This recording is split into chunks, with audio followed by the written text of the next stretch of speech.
আমার নাম রণজিৎ ঘোষ। আমি বসিরহাট থেকে এসেছি। প্রথমে তো প্রচণ্ড ভয় পাচ্ছিলাম সার্জারি করার আগে।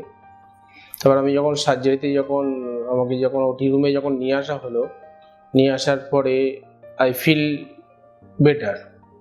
তারপরে হচ্ছে আপনার প্রথমে একটু অ্যানেস্থেসিয়া করা হয় পিছন দিকটা, তখন একটু পেন ফিল করেছিলাম। তারপরে থেকে নর্মাল। তারপরে সারাদিন যে রিমেনিং টাইমটা, যেটা আমার প্রায় অলমোস্ট 8 ঘন্টা ধরে যে সার্জারিটা হয়েছিল, তার মাঝখানে আর কোনো পেন ফিল করিনি। এবং all the companions were so good and they are helpful.